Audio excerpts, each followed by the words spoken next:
Sajjanar ఎంట్రీతో speed అందుకుంది విచారణ. మాజీ మంత్రి కేటీఆర్కు సిట్ నోటీసులు జారీ చేసింది. ఈ నెల 23న విచారణకు రావాలంటూ నోటీసులు ఇచ్చింది సిట్. 160 సిఆర్పిసి కింద ఈ నోటీసులు జారీ చేసింది. ఇప్పటికే ట్యాపింగ్ కేసులో హరీష్ రావు విచారణకు హాజరైన విషయం మనకు తెలిసిందే.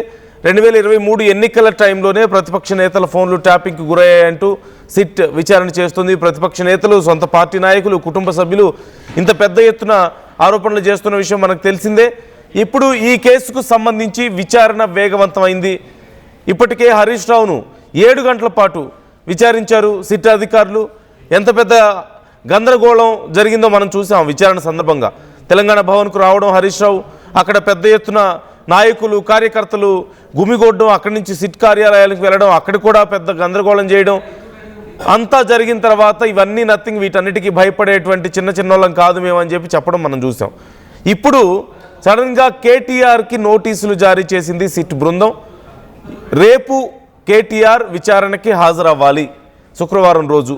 సో కేటీఆర్కి నోటీసులు జారీ చేయడం, విచారణకి రమ్మని చెప్పడం అనేది ఖచ్చితంగా బీఆర్ఎస్కే కాదు తెలంగాణ రాజకీయాల్లో సైతం ఇది చాలా కీలక పరిణామం. హరీష్ రావు విచారణకి వెళ్తున్న సందర్భంగా ఎంత పెద్ద హంగామా జరిగిందో మనం చూసాం. ఇప్పుడు మరొకసారి మళ్ళీ అలాంటి పరిస్థితి కనిపిస్తోంది. ఈ విషయంలో బీఆర్ఎస్ వర్షన్ చాలా క్లియర్గా ఉంది. సంక్షేమ పథకాలు అమలు చేయలేక, అభివృద్ధి చేయలేక, అవినీతిని ప్రశ్నిస్తే ఇప్పుడు మా మీద కేసులు పెడుతున్నారు అంటున్నారు. ఇదే బీఆర్ఎస్ వర్షన్ కనిపిస్తోంది. మరోవైపు కాంగ్రెస్ నాయకులేమో సొంత ఇంట్లో వాళ్ళను కూడా మీరు ఇలా ట్యాపింగ్ చేశారు అని చెప్పి మాట్లాడడం. కవిత కూడా అదే మాట అన్నారు. నాలాంటి సామాన్యులకు న్యాయం జరుగుతుందన్న నమ్మకం లేదు అని చెప్పి కవిత మాట్లాడడాన్ని కూడా మనం చూసాం విచారణ సందర్భంగా. సో ఇప్పుడు కేటీఆర్కి నోటీసులు ఇవ్వడం అనేది ఎలాంటి ఇంపాక్ట్ చూపిస్తుందో తెలుసుకుందాం. మధు జాయిన్ అవుతున్నారు, మా ప్రతినిధి. మధు, హరీష్ రావును విచారించారు, ఇప్పుడు కేటీఆర్కి నోటీసులు ఇచ్చారు, రేపు విచారణకి రమ్మని చెప్పారు. సో ఎలాంటి ప్రకంపనలకు తావునిస్తుంది ఇప్పుడు ఈ వరుస విచారణలు, వరుస నోటీసులు? అంటే ఈ వరుసగా ఈ నోటీసులు ఇవ్వడం, విచారణ చేయడం అనేది ఎంతవరకు కేసు విచారణ పురోగతిలో ఉపయోగపడుతుందంటారు? నిజంగా అంత వేగంగా జరుగుతుందా? అంత వేగంగా రిజల్ట్ వస్తుందా?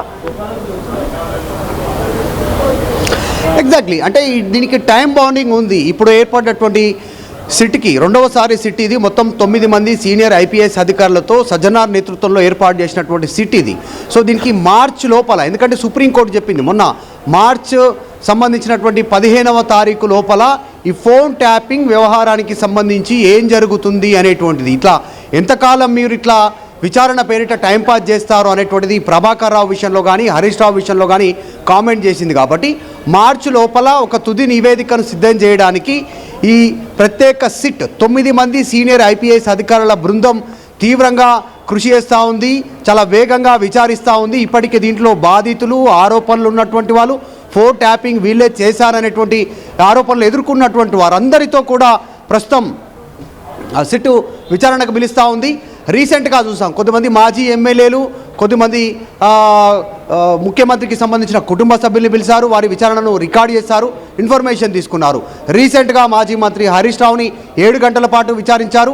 అనేక అంశాలను హరీష్ రావు ముందుంచారు. మీరు ఫోన్ ట్యాపింగ్ చేశారు అనేటువంటి కొన్ని ఆధారాలను, మీ పేరు వచ్చిందనేటువంటి ఆధారాలను ఆయన ముందు పెట్టి క్వశ్చన్స్ అడిగినట్టుగా వార్తలు వినిపించాయి. తర్వాత మీ ఫోన్ కూడా ట్యాప్ అయిందనేటువంటి సమాచారాన్ని ముందుంచారనేటువంటి వార్తలు వినిపిస్తున్నాయి. కాకపోతే అధికారులు ఇంకా అధికారికంగా ధృవీకరించలేదు, కానీ ఈ రకమైనటువంటి స్పెక్యులేషన్స్ వస్తూ ఉన్నాయి. సో ఇప్పుడు పార్టీ వర్కింగ్ ప్రెసిడెంట్ కేటీఆర్కి రేపు ఉదయం 11 గంటలకు జూబ్లీహిల్స్ ఏసీపీ కార్యాలయంలో తప్పనిసరిగా హాజరు కావాలి అనేటువంటిది ఈ నోటీసులు ఇచ్చినట్టుగా సమాచారం అందుతూ ఉంది.